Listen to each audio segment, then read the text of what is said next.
Place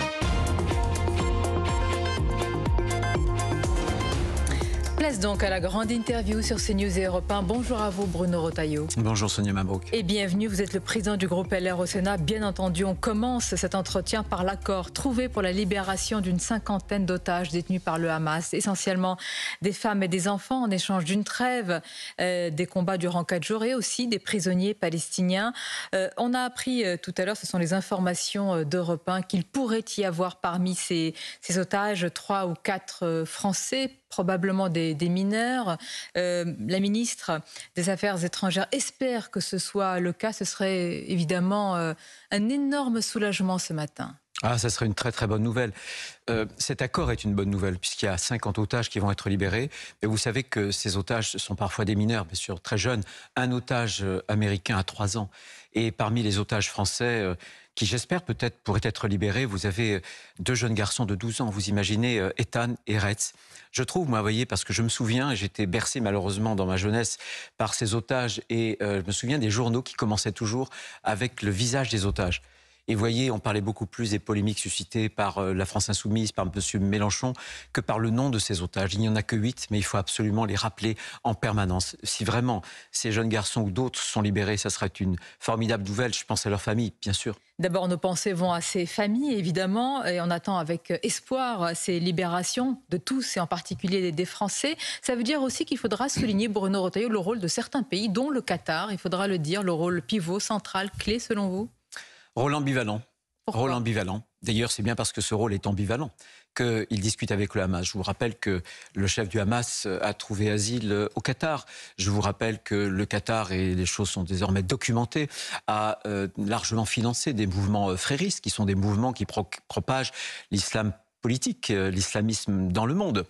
Donc ne soyons pas dupes, simplement lorsqu'il s'agit de liberté, lorsqu'il s'agit de rendre à la vie des jeunes ou des moins jeunes, je pense que de toute façon, il faut négocier. Et c'est ce qui a été fait et je m'en réjouis.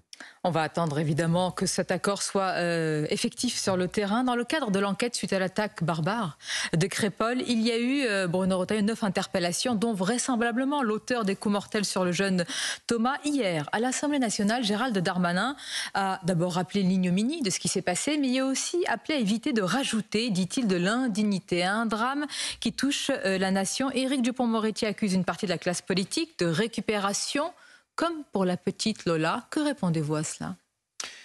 Je réponds que ceux qui nous gouvernent souvent crient à la récupération pour nous faire taire, pour imposer le silence. Moi, je pense que... Pourquoi? Qu'y a-t-il à cacher? Je pense que l'indécence, c'est le silence. Je pense qu'il ne faut rien cacher. D'ailleurs, vous savez, les Français ne sont pas dupes. Les Français voient bien cet ensauvagement, cette barbarie. Cette jeune femme de 29 ans violée dans la Manche, à Cherbourg, dans des conditions horribles. Ce jeune garçon à Nîmes, 10 ans.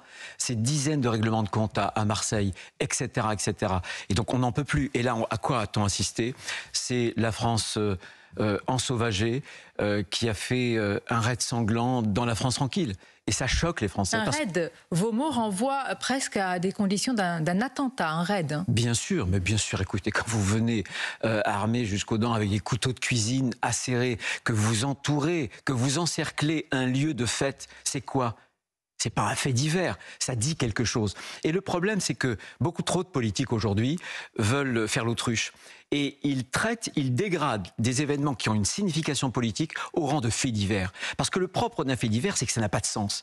Ben si, tout prend sens, tout prend sens. Et le propre de l'homme politique, c'est de donner du sens pour pouvoir, en posant le bon diagnostic, avoir les bons remèdes. Alors essayons de le poser, vous l'avez déjà fait, mais allons plus loin, parce que ce qui ressort de certaines réactions, Bruno Retailleau, comme celle d'Éric Zemmour ou de Marion Maréchal, c'est qu'il s'agit d'attaques pour s'en prendre, en tous les cas selon leur analyse, à des blancs. C'est-à-dire qu'il y aurait une attaque et un racisme anti-blanc. Il y a eu un témoignage, précisons que ce sont des témoignages. Est-ce que vous partagez cette conclusion? J'ai lu en tout cas ce témoignage, donc ce racisme anti-blanc, il existe. Il ne faut pas le nier. Maintenant, ce que je veux dire comme responsable public, c'est que il faut arrêter avec le laxisme judiciaire. Moi, j'appelle depuis longtemps à une révolution judiciaire. Pourquoi? Parce que, bien sûr, une refonte totale. Pourquoi? Tout simplement parce qu'on a une justice des mineurs qui n'est plus du tout adaptée à la violence des mineurs. Ce que je voudrais, moi, par exemple, c'est des courtes peines. Ce que je voudrais, c'est des peines minimales. Ce que je voudrais, c'est qu'on abaisse la majorité pénale à 16 ans, l'excuse de minorité à 14 ans. Si on ne se dote pas de ces armes-là, mais on est fichu. Mais Bruno, je vous pose une question. Est-ce que vous êtes convaincu que les magistrats suivraient tout cela? Non, non. D'ailleurs, j'ai été un des premiers à critiquer le syndicat de la magistrature, qui désormais s'est politisé, contrairement au statut du magistrat. L'ordonnance de 59, l'article 10. Vous vous rendez compte qu'au moment où le garde des Sceaux envoyait aux magistrats une circulaire, notamment pour punir ceux qui étaient fauteurs de troubles dans les manifestations, eux envoyaient une contre-circulaire qui était une sorte de guide pratique de l'impunité. Et ils ont manifesté le 23 septembre. Avec la France insoumise. Mais ce que je veux dire, c'est que sans doute qu'il y a une partie des magistrats qui sont politisés. C'est terrible. Mais les hommes politiques en France, et notamment ce gouvernement, se laissent aller au laxisme judiciaire. Je vais vous donner un ou deux exemples. À Nantes, il y a quelques mois, un policier est traîné par une voiture avec un refus d'obtempérer. C'était un mineur. Vous savez de quoi il écope? De 35 heures de travail d'intérêt général. Donc on laisse les mineurs monter, si j'ose dire, dans l'échelle des délits, jusque parfois des crimes. Eh bien, moi je pense qu'au contraire, dès le premier délit, il faut la punition. Une punition certaine, immédiate. Il y a une vidéo, et je prends beaucoup de précautions en parlant, qui circule sur les réseaux sociaux, d'un jeune homme qui, semble-t-il, est proche des personnes interpellées et qui vomit, il n'y a pas d'autre mot, sa haine par rapport à ceux qui étaient présents à cette fête. Finalement, par rapport aussi à une certaine France. Est-ce qu'une justice, même, j'allais dire, ferme, peut quelque chose contre ce poison ? Non, mais il y a une approche globale. Mais si on veut, puisqu'on est sur des faits délictueux, des crimes, il faut une fermeté et il faut une révolution judiciaire. Mais il faut aussi aller à la racine du mal, c'est-à-dire à une immigration. On avait un texte où on a considérablement durci. Pourquoi vous en parlez au passé? Au Sénat. Déjà, vous savez qu'il va être détricoté à l'Assemblée. Non, parce qu'on l'a examiné il y a 15 jours. Maintenant, il est à l'Assemblée. Il nous reviendra. J'en parle au passé parce qu'il nous a quittés. C'est normal pour faire la navette à l'Assemblée nationale. Mais on voit bien qu'on a aujourd'hui 1,5 million d'immigrés. Et en plus des immigrés qui ne veulent plus s'intégrer. Et aussi, je dois dire, une France qui doute d'elle-même.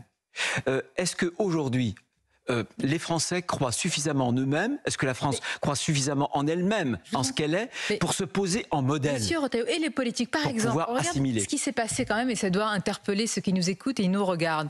Jean-Luc Mélenchon a réagi, mais il a réagi à l'agression raciste, semble-t-il. Ça prend cette direction d'un jardinier. Aucun mot de compassion pour la famille de Thomas. Mais il faut bien le dire, à l'inverse, l'ensemble des partis de droite et à la droite de la droite n'a pas réagi à cette agression-là.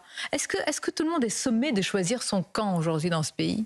Non, il ne faut pas faire le tri. Il ne faut pas faire le tri. C'est ce qui est en train de se passer. Lorsqu'on est des responsables publics, il faut aller à la racine. Et le problème d'Emmanuel Macron et de son gouvernement, c'est qu'on traite toujours les causes, mais jamais... on traite les conséquences, mais jamais les causes.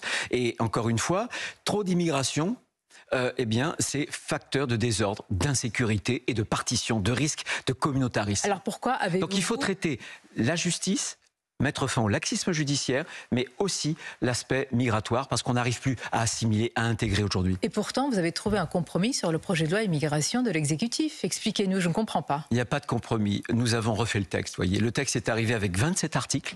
Dans ces 27 articles, on les a pour beaucoup modifiés, et en plus, on en a ajouté beaucoup plus, puisqu'il va ressortir avec 96 articles. Ça veut dire plus de régularisation automatique. Ça veut dire qu'on revient au dispositif Pasqua sur le droit du sol, ça veut dire la fin de l'AME, ça veut dire la fin des exceptions où, vous savez, on ne pouvait même plus expulser des gens dangereux qui avaient commis des crimes de sang, comme le type qui avait assassiné Dominique Bernard, le professeur de français. Il était inexpulsable parce qu'il était arrivé en France avant 13 ans. On a supprimé tout ça et bien d'autres choses. Mais Bruno Retailleau, ici même, vous l'avez sans doute entendu si vous avez suivi la grande interview sur CNews Europe 1 avec Gérald Darmanin, il me dit mais non, pas du tout, c'est pas le texte du Sénat et c'est encore moins le texte de Bruno Retailleau. C'est ce qui est normal. Écoutez, on l'a battu. Donc la réaction d'un homme politique qui a un peu de culot, c'est de dire, il faut feindre d'organiser les événements lorsqu'on les subit, c'est tout. Donc il a sauvé la face en disant « mais je suis très content, je suis très content ». Sauf que c'est notre texte. Voilà. Et la preuve, la meilleure preuve, c'est que M. Sacha Houlié va le détricoter en commission des lois et ensuite dans l'hémicycle dans quelques jours. Alors preuve contre preuve, parce que dans votre même parti, si je puis dire, Olivier Marleix n'est pas du tout sur la même ligne. Lui, il est opposé à toute forme même de discussion, d'aboutissement à un texte, parce qu'il il est sur une ligne totalement opposée à l'exécutif. Il ne veut pas de compromis. Vous le comprenez ? Je comprends très bien. Pourquoi ? Parce que Olivier est à la tête d'un groupe qui est dans l'opposition. Donc avec ses seules troupes, il ne peut pas imprimer la marque. Ce qui est normal, mais François Mitterrand disait quand on est dans l'opposition, on s'oppose. Moi, je suis à la tête d'un groupe qui est majoritaire. Et moi, j'ai une responsabilité auprès des Français. Quand on a la majorité, quand on peut faire passer des convictions, quand on peut être utile à son pays, on doit l'être. On ne doit pas se réfugier dans des postures politiciennes. Moi, ce que je veux d'abord, c'est mettre fin... Posture politicienne. Bien, mais pas pour ce qui concerne. Ce serait une posture politicienne pour moi, qui suis patron d'une majorité, de ne pas utiliser ce pouvoir, ce levier pour faire passer mes convictions, pour que la France demain aille mieux. Ça sert à quoi de crier contre le désordre migratoire, le chaos migratoire, quand on a les moyens, les leviers pour régler les choses et de ne pas le faire? Et qui décide? Quelle est la ligne chez les LR? Est-ce qu'il y en a autant que de personnalités? Mais notre ligne, a été très clairement exprimée. Nous avons déposé il y a 6 mois avec Éric Ciotti, Olivier Marleix, 2 textes, une loi ordinaire et une loi constitutionnelle qui va être discutée. La loi ordinaire, 95% de ce qu'on a mis dans cette loi ordinaire, on l'a retenu, on l'a voté au Sénat. Voilà, c'est ça la réalité. C'est une ligne et nous l'avons appliquée parce que nous pensons que c'est bon pour la France. Alors éclairez-nous sur certains points, parce qu'ici même, à cette place, hier, le député communiste Fabien Roussel a parlé d'un texte inhumain avec la suppression de l'AME. Ou plutôt a-t-il fini par préciser, Bruno Retailleau, que c'est un panier de soins très réduit pour les personnes immigrées. Il s'est inquiété en cas de forte épidémie. D'ici à une épidémie et qu'on ne soigne pas les personnes qui sont venues, alors on laisse tout cela se propager. Sonia Mabrouk, y avait-il avant 99, l'année où est instituée pour 2000, l'AME, par la gauche, y avait-il des pandémies en France? Ben non. Nous sommes le seul pays européen qui pratique l'AME. Généreux pour le panier de soins, quasiment équivalent à ceux qui cotisent à la sécurité sociale. Y a-t-il en Allemagne, en Suède, des pandémies? Bien sûr que non. La réalité, c'est que nous, la gratuité des soins pour les clandestins, c'est une pompe aspirante. Les Français n'en peuvent plus. Pourquoi est-ce que les Danois, je vous pose cette question, les Danois, les sociodémocrates, les socialistes, ont repris en main de façon très ferme, très brutale la politique migratoire? Ils sont de gauche. Pour sauver leur modèle de protection sociale. Parce que entre les frontières et la protection sociale, il faut choisir. Les Américains, d'ailleurs, sont un pays d'immigration, mais ils n'ont pas de protection sociale. Nous, c'est l'inverse. Donc, encore une fois, il faut faire attention. Et nous ne voulons pas avoir des pompes aspirantes. Nous l'avons fait aussi sur le regroupement familial. Nous l'avons fait aussi pour les étudiants. Nous l'avons fait sur énormément de critères pour que désormais, la France ne se classe pas dans la tête des pays européens en disant « venez chez nous, on est accueillant ». Non.